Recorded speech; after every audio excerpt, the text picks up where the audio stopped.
Halo. Oh, niambie kaka. Oh, Rona. Umefika? Oh, uko hapo sasa Alaska.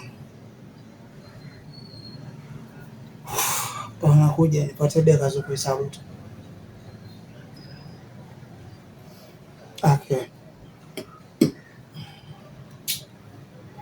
Wow. Alama ya phone bila kujua. Sikia kile zinalipuka. Oh.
Oh, wow.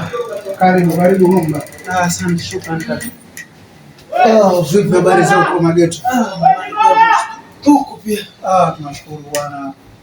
Hivi ndio tupo, usifikiri mtu anakula unafikia labda tunaishi sana maisha ya kifahari. Hivyo hivyo tu kaka. Maisha ya kifahari unachukuliaje maisha? Vipi lakini mama, ndugu uko? Wote wazima bwana. Wote wazima tu. Huko kwa sababu mara kwanza kufika hapa siwezi kuona. Ndio hivi bwana. Maisha bwana si hapa ita miguu juu kama hivi. Acha wasiaje. Anyway, mfano vizuri pia kunipigia simu yako kidogo kumenichangamsha maana kwa kuna mahali pata kufika. Kwa hiyo nitakuwa chapa au endelee kushughulika masuala ya kupika pale nini. Nilikuwa natoka na kuna emergency. Hata nimepitiwa tu na simu. Napitia kidogo na usingizi lakini simu yako kidogo inasaidia. Okay kaka. Sawa. Niko nyumbani nashukuru.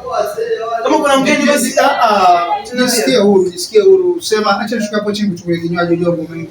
Usichukulie hata kama soda upate kunywa. Okay? Okay. Sawa. Dakika 0 tunarudi. Sawa.